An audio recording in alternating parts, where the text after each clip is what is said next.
All right, welcome back. That's John King over there. Good morning, John. Good morning, Peter. And joining us on the telephone this morning, Chief Deputy County Attorney Jason Marks. Jason, welcome again, sir. Thanks, Peter. How are you? Doing fantastic, sir. So tell me about your week at the county attorney's office. What went on? Pretty routine week, I'd say, Peter. We filed 8 new felony charges this week, 2 of them being felony partner assault charges for 2 guys that are on their 3rd time around with being charged with domestic violence. So I assume that it's kind of like our drunk driving laws, that more you're in trouble, the more you get in trouble. So is that the same case when it comes to these domestic abusers? Yes. The first, assuming it's just a straight partner assault charge and not, an assault with a weapon or an aggravated assault or something of that nature, the first 2 convictions are misdemeanors, and then the 3rd becomes a felony. Now, is this a deal where authorities are actually kind of have a hypersensitivity for individuals that have, a couple of convictions under their belt, that they're kind of, they know the address and they know how to get there? Well, I would say, certainly I think folks in law enforcement would tell you that there are definitely, people that they've been called to the house before, and they're very familiar with them. And from my interplay with law enforcement, they look at domestic disturbance calls as some of the most dangerous that they face because they really don't know what they're going to face when they get there, right? And I think that's very true, Peter. I mean, oftentimes there's alcohol involved. It's usually at a residence where there's weapons available, and there's, very, the perpetrators, often very angry and emotional, and that can lead to a very dangerous situation for police responding. Oh, of course, one of the big stories we've been covering here is that Judge Orzek is stepping down. How will the county attorney's office, is there any correlation with that, or is that going to change things, the way that you function at all?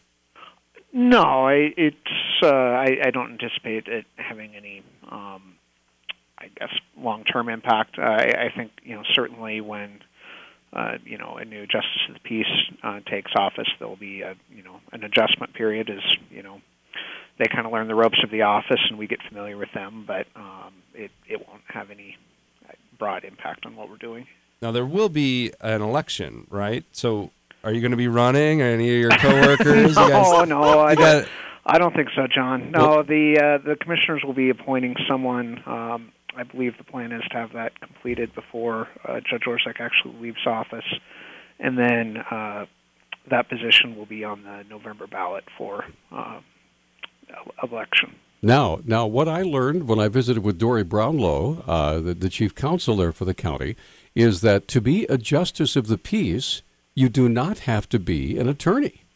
That's correct, and I think historically most of our justices of the peace have not been attorneys, and that's absolutely true, and it's referred to as the People's Court, and a justice can be from any walk of life and hold office there. So what about a former jaded DJ talk show host? Well, Peter, I think we may have found your next career. Yeah, there we go. I look really good in black, let me tell you. Well, you don't even have to have a degree to be a talk show host, so it pairs well. Now, are there? I know you're not a justice of the peace, but are there any educational requirements that a person has to have, or just someone who's interested in the job and is eager to learn and serve the public, basically, right? That's what it takes. Great. And the people to vote for you. Yeah, that would be nice, too. That, too. But see, originally you just have to be appointed by the county commissioners. That's correct. And then whoever that appointee is has the option of running for the office? Yes.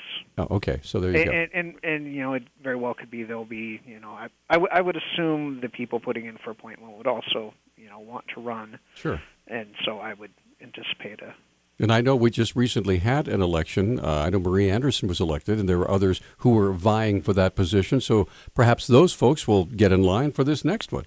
Very well could be. All right. We'll have to wait and see. Sure. So anything else going on in your office that you want us to know about, things that as an office you're working on that perhaps the public can benefit from? Peter, I don't think there's anything new to report on that front this week, but hopefully we'll have something for you next week. Sounds good. Jason, thanks so much. Always a pleasure, sir. Always good at talking to you guys. Take care. Thanks. All right. Okay, bye-bye. All right, John. There'll be order in this courtroom. I would love to watch you try to be judge. Oh, yeah. Yeah. Well, I don't think you'd be all that bad. In watching Judge Anderson and watching Judge Orzech, and before that Judge Odlin, the people who are involved in being justice of the peace, they have a very, at least when it comes to jail, when people appear from jail, they have a very specific amount of questions to ask. They need their name, address, phone number, contact information. Do you know what you're charged with? Do you know what the penalties are? And do you know what your rights are? And they inform of them all that. And then the county attorney says, does the state have a recommendation for a bond? And there's always a representative there from the county attorney's office. And they say, yes, Your Honor, John Doe did such and such. He's charged with such and such, did this.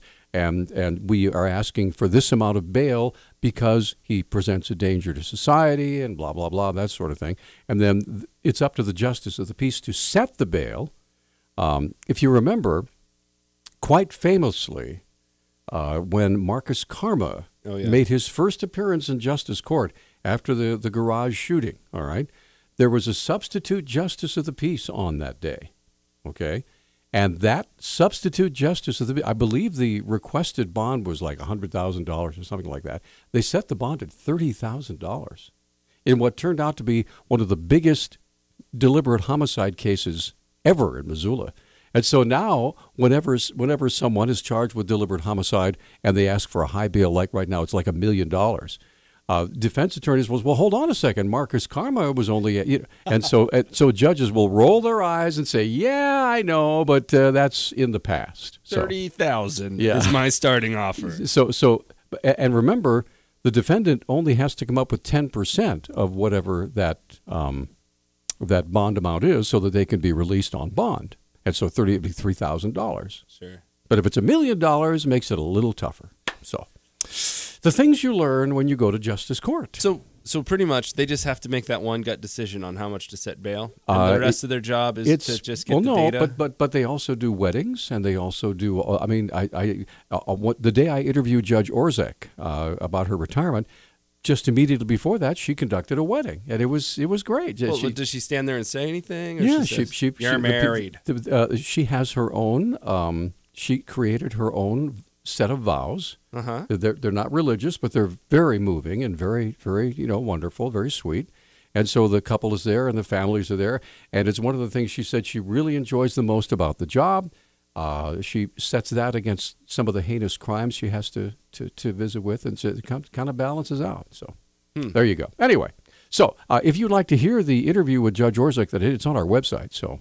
And it's like 15 minutes long. So she talks about her passions, the things she really loves to do, she's looking forward to do once she's retired. She's a really nice lady. So anyway, we're going to come right back. We do have things we want to share. A guy is in trouble for his Trump flag. Oh, this is a great story. We'll be right back.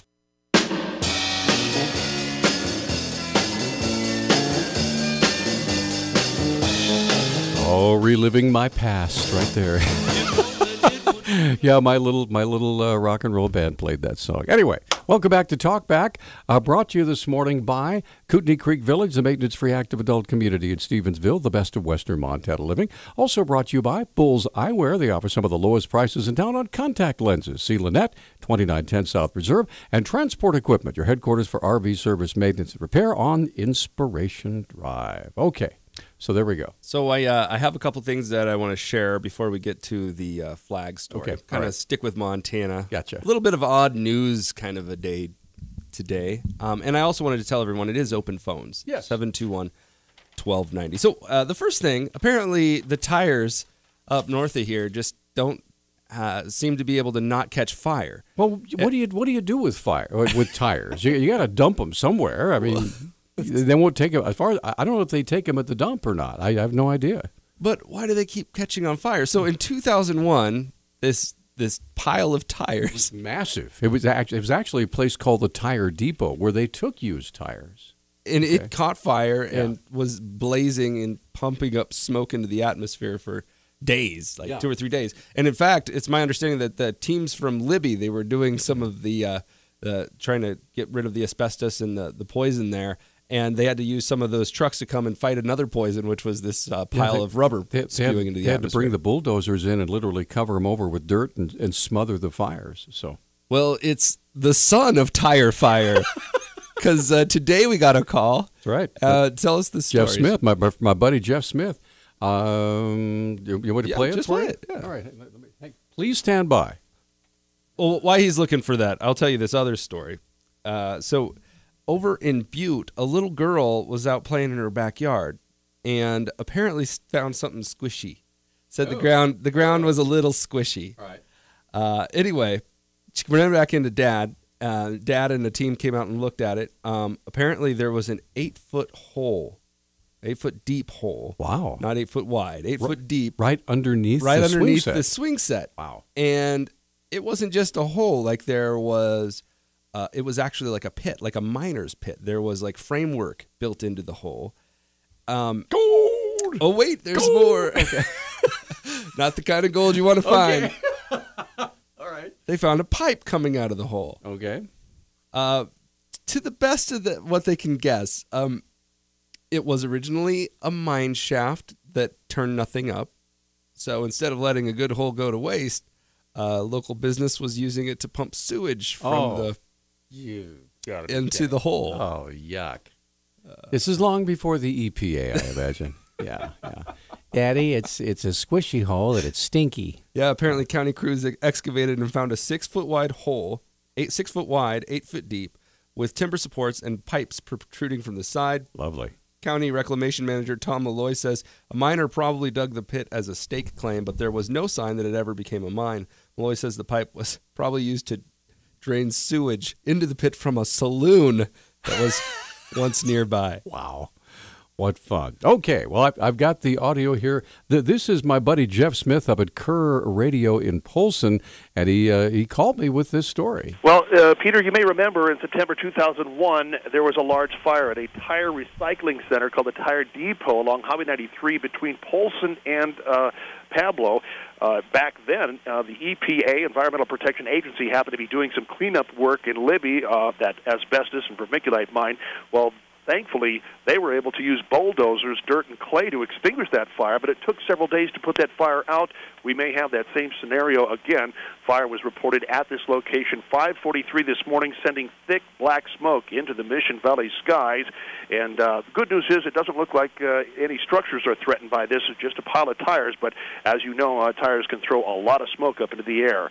That's what we have at this point. As far as getting this extinguished, it could be just like in 2001, could take several days. Now, at this point, I asked him how many different agencies were responding. I don't know right now, but I know that Ronan, there's going to be resources from the Ronan Volunteer Fire Department and Polson City and Polson Rural at that scene. I could imagine that the Confederated Sedition Kootenai tribes might get involved sometime later on as this fire continues to burn today, Peter. Okay, there you go. That's my buddy Jeff Smith. So, all right. Breaking news. We also have a Facebook post from Elena. She says, talking about Karen Orzek's retirement, why isn't anyone interviewing the staff at JP2? I'd like to know how they feel about her retirement. After all, she's been there for 18 years. 17 years. 17 years. Yeah. While you're at it, talk to some of the public defenders. So. All right, I'm not done yet. I have one more Montana story when we get back. Go, John, go. Well, we'll do it after the break. Yeah, after the break. Well, by the way, it's open phones. What's on your mind this morning? It's Friday. It's gorgeous. We may be setting a new record high temperature today.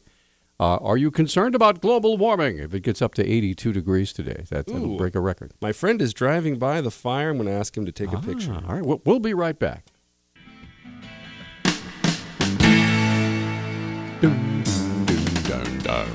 All right, 721-1290 is our number, 1-800-568-5309. Open phones this morning, so let's get right to it. And Pete, you've been waiting the longest. Good morning, sir.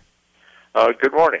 I just want to bring your attention, if you didn't notice, I'm in Tuesday's Missoula in the opinion page, there was a gentleman that sent in an article. I think his name was BB, who was the recently retired rate analyst for the Public Service Commission. And he indicated he was writing in personally, not on behalf of the Public Service Commission because he's retired. Right. But he'd been the person responsible for reviewing water companies' rates for the last 10 years, as well as some of the utility companies around the state, et cetera. Okay. And it was very, very informative, but also very frightening. He was indicating that the Missoula Water Company had not had a rate increase since the water holdings were purchased by Carlyle Group. And he commented on the current cost the city's willing to accept and how much a minimum rate just to pay the interest and stuff would be an extra $1 million the customers would have to absorb just for the interest cost of the acquisition. And then if they're talking about the leakage, currently it's $90,000 a year, if I recall correctly, to cover the pumping costs, or $350,000. Now you said this was in Tuesday's paper. Is that right? Tuesday's paper. Okay. On page B as in boy, page 5. Okay. Well, we'll have to look that up. I just have today's paper here. So. Okay. But the author's name again? BB. Can you spell it for me? Retired rate analyst for the Public Service Commission. Is that BEEBE? BEEBY. BY. Okay, BB. Got it. All right. Well, thanks so much. We will definitely look into that. Okay. Thanks so much. Appreciate your call. Candy, you're on Talkback. Go ahead. Yes, I want to go back to yesterday when we were having that conversation with Meredith Kia. Right. And a veteran called in and was describing some situations. I was married for 13 years to a Vietnam vet, SEAL Team 1, wounded in action on a river boat in the Delta. And is that what they used to call swift boats? No, okay. This is a different. I okay. think it was a different kind of boat. Okay, go ahead. And I was married to him for 13 years, and in the middle of the night, he would wake and start yelling because of his wounds, remembering his, wounding in action. Right.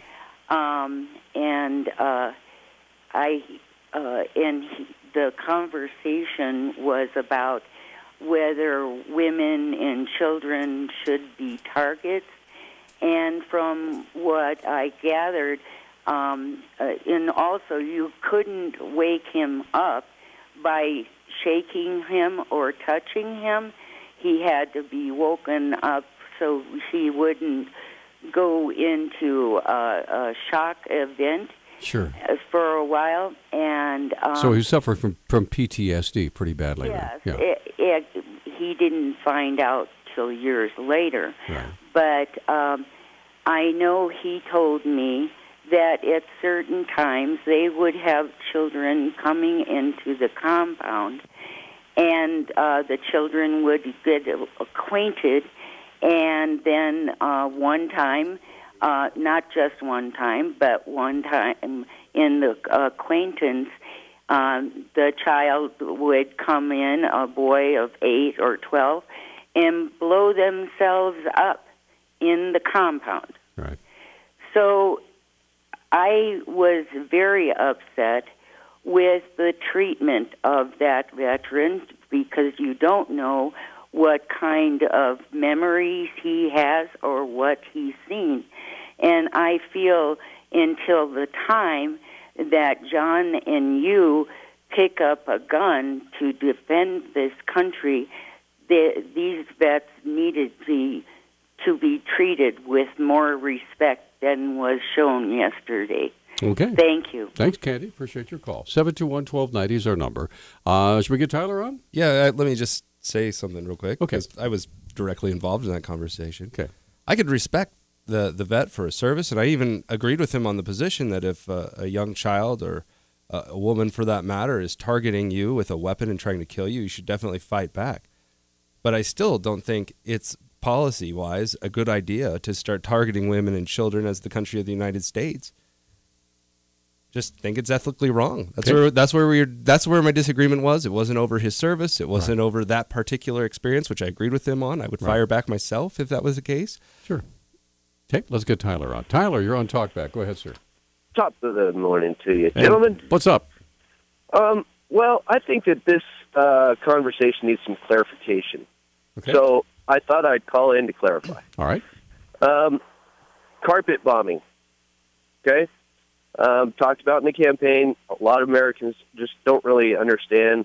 You know, they have the basic knowledge of Vietnam, but what the actions that are being called for by veterans, I'd like to say, is the ability to uncuff our hands. Right? We want to be able to fight back. When you have ISIS driving across the middle of a desert with a train of U.S. military vehicles, literally miles long, you've got an entire army crossing a desert, nobody around them, and nobody does anything to stop them, that is the time for carpet bombing. Okay? You bomb the desert, you wipe out that entire road, and you clear the entire army all at once. Nobody's willing to make that call. So nobody's willing to say, yep, let's pull that trigger. Let's go ahead and carpet bomb that. That's the term carpet bombing. When we're talking about, in the presidential campaign, freeing the military's hands to be able to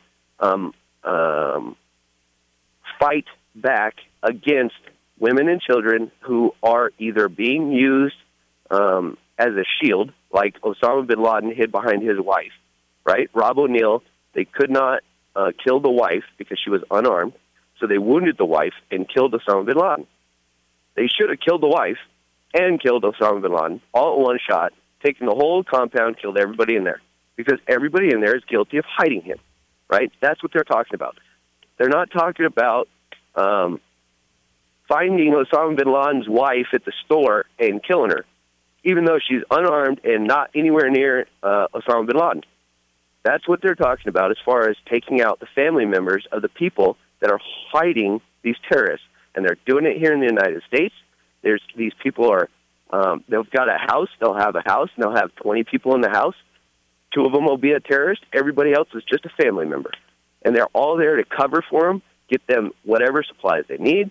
Those people need to be taken out. You hide them, you're against us. You're either with us, you're against us. All right, what do you guys say? All right, buddy. Thanks for the call, man. All right. Appreciate it. All right, we're going to come right back. 721-1290 is our number. All 3 lines open. If you have a question or comment, we still haven't played the Trump flag thing yet. Anyway, whatever's on your mind, it's open phones. We're coming right back. Okay, here we are. We're back on Talkback, 721-1290, 1-800-568-5309. Now, what do you got there, John? So I wanted to read the quote that the caller yesterday and some of the calls today have been responding to. This is the quote from Donald Trump that kind of kicked things off. Peter, if you could grab the phone, please. Sure, you bet. This is what he said. Quote, "The other thing with terrorists is you have to take out their families. When you get these terrorists, you have to take out their families. They care about their lives. Don't kid yourselves. When they say they don't care about their lives, you have to take out their families," Trump said. Trump said he would, quote, "knock the hell out of ISIS and criticize the U.S. for fighting a very politically correct war," end quote. Now, there's some of the things in there that I think is probably true. When you are faced with a certain amount of, you should be able to respond with equal force when force is used against you. When it comes to the rules of engagement, we go further than even national standards allow many times in order to try to make sure that we don't have more casualties than needed on the ground. And some of those rules put our lives, the lives of our service people at risk. And I certainly think we should probably scale back some of those, especially when you're in a firefight, something like that.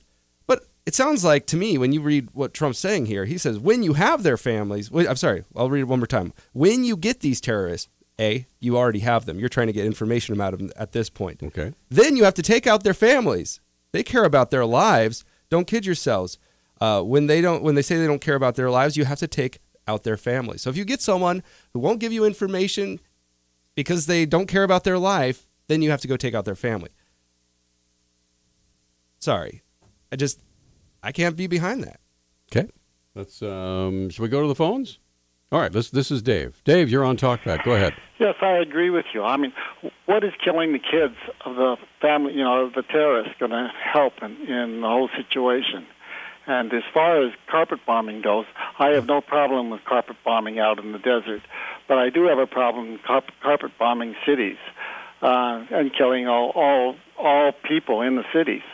It just doesn't help our cause any. Sure, yeah, and by the way, no one ever said that carpet bomb cities. I listened to that old Cruz quote. He said carpet bomb ISIS. Now, you could take that if you want to say carpet bomb them in this tactical situation where there's just a bunch of ISIS guys crossing the desert, or take it the way that you did where you're taking out cities like Palmyra. I mean, it just depends on how you read that. I'm sure that he would scale that quote back if given the opportunity, but I don't know. Yeah, he should, because, I mean, just a general blanket statement, it makes it a problem. Well, see, one of the problems that we have here, Dave, and we talked a little bit about this yesterday when Mirdad Q was here, is that these politicians, whether it's Cruz or Trump or Bush or whoever it might be, is when they are quoted, they are usually quoted in 10 to 15 second sound bites, okay? It is really difficult to put a comprehensive policy statement into 15 or 20 seconds. As a matter of fact, it's almost impossible. So what major media does, whether it's Hillary or Bernie or Trump or Cruz, or it doesn't matter who it is, what the media will do is they will take the juiciest, meatiest part of whatever this person said, cut it into a 15 or 20 second soundbite, throw it up on the air, and then just watch the fireworks go. You know what I mean? Right. I think maybe if they're going to make a statement like that, they should put out a policy paper along with it. Well, maybe they have, but who's going to print it? You know what I mean? It may be right there on their website, but is the major media going to go to the work, the extra work to put that up, Sarah? By the way, in point of clarification about what Mr. So-and-so said, here is his entire policy statement. I really haven't seen a whole lot of that. Have you? Nope, I haven't. All right. Well, Dave, thanks for the call. Yeah. Appreciate it. All right, 721-1290 is our number. Carrie's on the line. Good morning, Carrie. Thanks for calling. Hey guys, how you doing? Fantastic. My perspective on this, I think this is a simplification of a very difficult and complex thing. Absolutely. I don't think you want to attack women and children. However, it's not about the individual terrorist. It may be about a deterrent. And if someone's willing to give their life, matter of fact, they think they're going to go to heaven by giving their life for their cause, there's no deterrent for them to do that. However, if they think they may be killing everyone they've ever loved by doing it, that may be a deterrent. I'm not saying yes or no. I think that's a great idea. I'm just thinking we got to think bigger picture than just the individual terrorists we're talking about.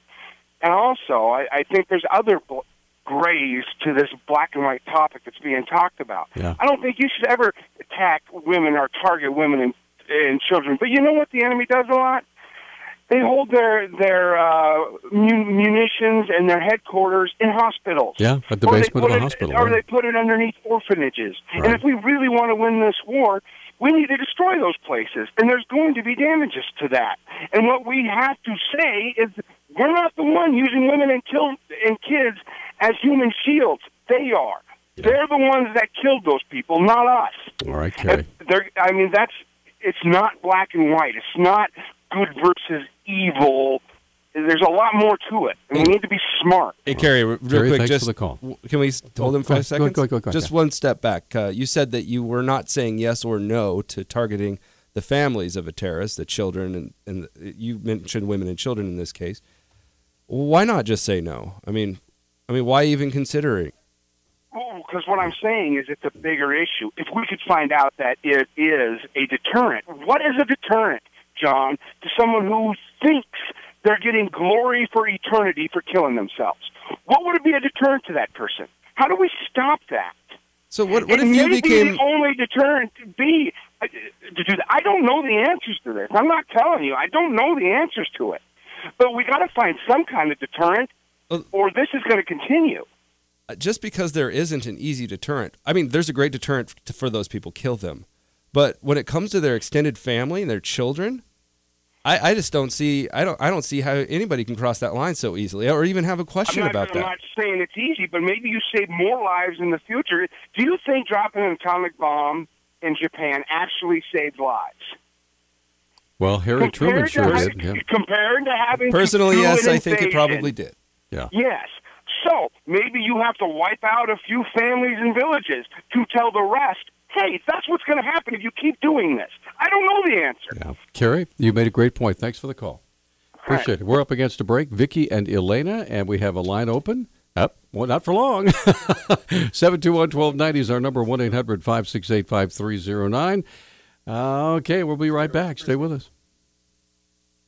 All right, 721-1290 on this glorious, glorious Friday morning, and it's open phones, so we want to talk about whatever you want to talk about this morning. All the lines are full, so let's... I can tell you right now, my Bigfoot story's going to have to wait. Another bigger stuff. Another day with no We'll Bigfoot. have to stick with Big Hands comments I guess. instead All right. of Big Feet. Vicki, hi, you're on Talkback. Go ahead. Yeah, I was just listening to you guys talking about the women and children angle of the terrorists, Okay. and I wanted to remind everyone that the Boston City bombers were children when they were brought here, and people didn't watch what they were doing, and nobody watched when they went overseas and came back. And they were radicalized, right? Yeah. Yes, they were. And then I want to ask another question that occurred to me the other day, and that is with these two people that shot up California, down in California, they had a son. They had a son. Yeah, an infant Not son sure- that's... yeah, don't interrupt me. Let me make this thought. Wow. They had a son, and their son is being cared for in this country. Their son was born in this country.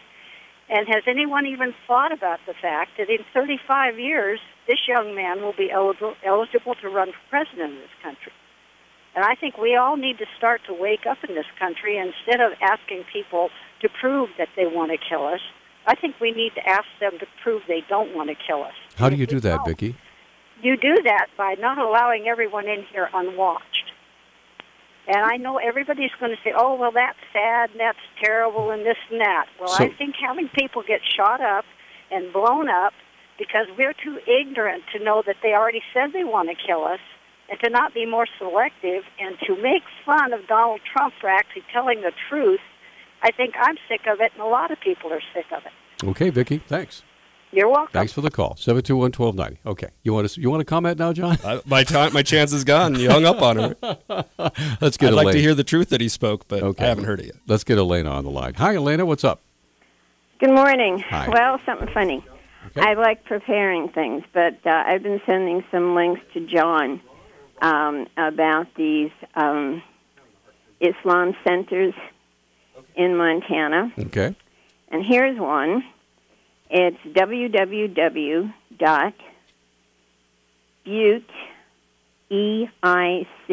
all one word, .org. So it's Butte. Butte, ButteIC.org. So it's Butte IC is in Charlie. Right. Okay. Butte Islamic Center. Okay, got it. Okay. Now you pull that up, and then on the page they have, and this is located right in front of Montana Tech. And on their main page they have the Sortie Club in Butte. And that's a Facebook, and you pull that one up, and you'll find that one interesting, especially the cover photo.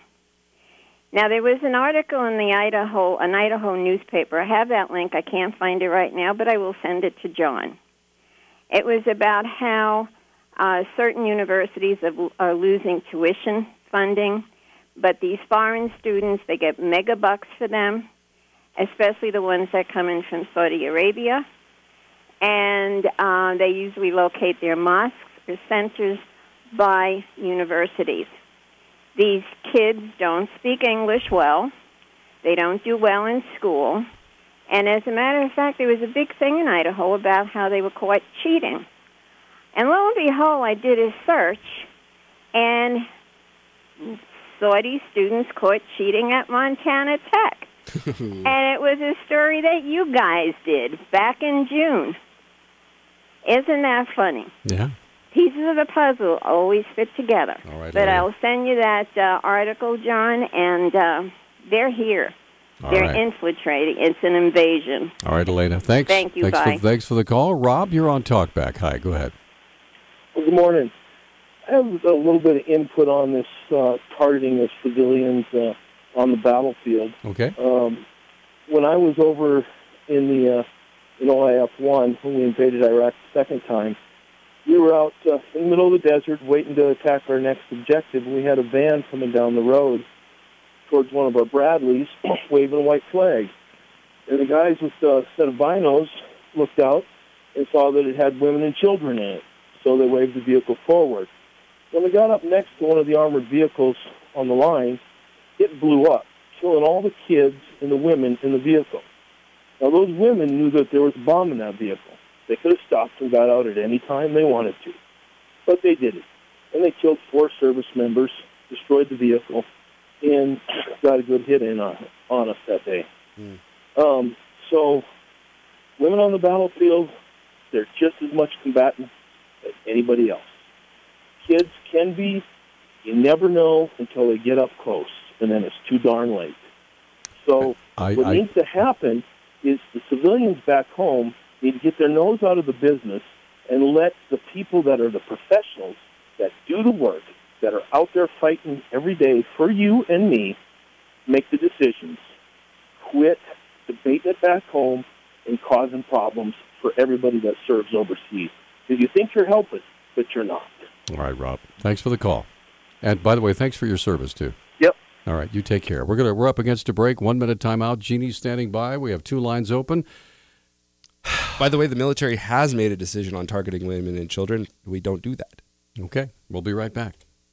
Hey, it's Talkback, and it's Friday, and it's an absolutely glorious day outside, and we've got folks on the phone, on open phone. So let's jump right in here. Jeannie, you're on Talkback. Please go ahead. Hi, yes. In today's paper, on the front page, it mentions that yet another bowling alley is going to be demolished. Right, I saw that.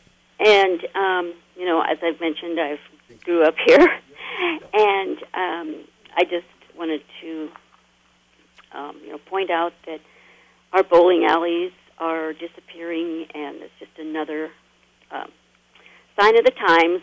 Well, let me ask you this, Jeannie. If you had the money, would you go in and buy it and refurbish it and keep it going, even though it was a losing proposition every day?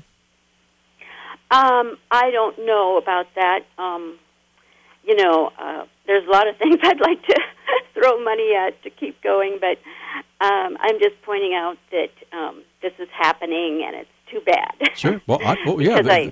Pardon? There's a lot of things that we look back on and wish we could go back and relive the bygone days of yesterday, but the world, the country moves on, and we just kind of have to roll along with it. I realize it's a shame, but right. I don't know what to tell you. Yeah. Oh no, I don't have any answers either. It's just, okay. I was just pointing it out, and I thought Dan Fix did a good job running that bowling alley, and I think it was the Morrisons that ran Liberty Lanes. But I just want to thank him for the good times. All right. You know what I remember? Are you ready for this? I remember Skate Haven. Oh, yes, what I do, Skate and I'll go Haven? back further. The one on South Avenue. This was probably before you came. Yeah. I mean Higgins and South. Okay. There was a very popular skating rink there.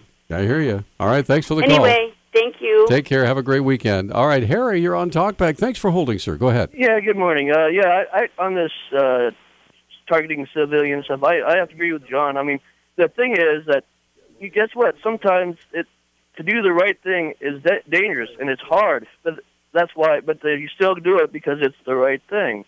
And for carpet bombing, that's a Second World War tactic. And you don't carpet bomb caravans because you need tons of ammunition or armaments dropping from the sky, and you got to do that. You got to be able to have a set base. That's where if you have a base, ISIS base, they don't have ISIS military bases. They have their base inside the cities. So the idea of carpet bombing ISIS, you're a carpet bombing cities. I mean, it's ancient way of fighting wars that doesn't really, work in this day and age. And as for, like I say, but to do the right thing, sometimes it's hard. Sometimes it puts you in danger. But guess what? That's what makes us different from them. We are willing to put ourselves in danger to do the right thing, where they aren't. That's why Russia. I mean, they're bombing. They just bomb. They from way up high, so they're not in danger, and they kill lots of people. Okay, Harry, thanks for the call. Yeah, we're better than they are. So All that's right. Okay.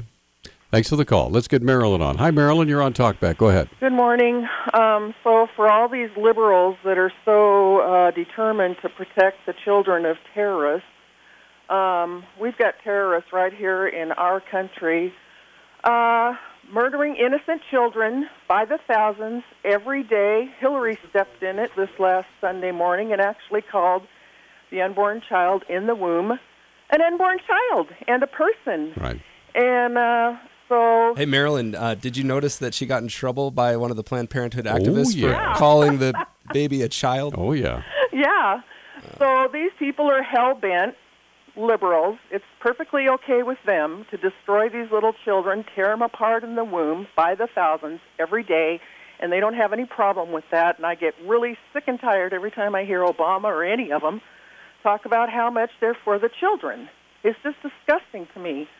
And David DeLayden, his home in California was raided by the California Attorney General down there, and all of his information taken on the 30-month project that he did on Planned Parenthood, and information that he had had not yet been revealed. Oh, the secret videos of the Planned Parenthood folks? Yeah. Okay, right. Yeah. Okay. And so, but so far they've only charged him with having fake ID. So we've got Soviet-style raids happening in this country all the time, and they're rarely talked about.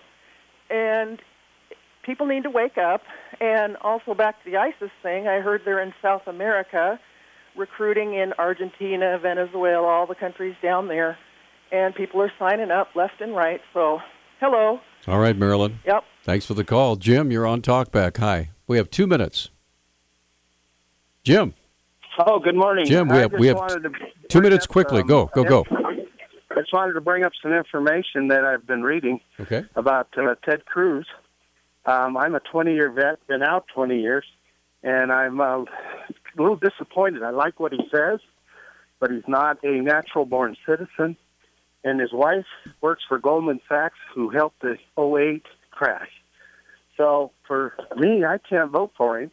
I'm not a Trump fan, but he's I think the worst or the least dangerous of all of them. And if it came down to the Trump vote, well, then I'd have to go with Trump. So but, I assume you're voting in the Republican primary. Well, I mean, yes. Okay, so when it gets to the Republican primary in Montana, there will be three choices: Trump, Cruz, and Kasich, most likely. And you would choose Trump out of those three? I would probably do that just for the fact that the man's got a business sense about him. He's made a lot of money, and there's a chance he could bring this country back. I mean, all right. Thanks. Vladimir Putin's made a lot of money. Yeah, but you don't necessarily want him to run your country. In fact, Mr. Putin is in that ring of hiding money so he doesn't have to pay taxes. Yes, he is. I hear that. Yes, he is. Trump's also in trouble for a few scandals. Yeah. But, hey, Jim, and I understand he's in those scandals, but the point is, Cruz was not born here. And as far as everything I've read, neither one of his mom or dad were in the military, which then I could almost say, yeah, he could use it. But well, his mom was a citizen. His dad was not. Correct. So why does that make him a citizen? He was born in Canada. You know, most people that have U.S. citizen parents are considered natural citizens. And I don't think a court fight would see any different. Jim, we're completely out of time. Thanks for the call, man. Appreciate it. Catherine, we don't have time for your call. I apologize. We have just seconds left. Health Talk, Community Medical Center on Monday from 8:30 till 9. Then it's open phones, right? That's right. Cool. You guys get out there and have a glorious weekend. Enjoy this beautiful day, the sunshine, and go watch them build that bridge over South Reserve. It sure is going to be fun. Have a good one.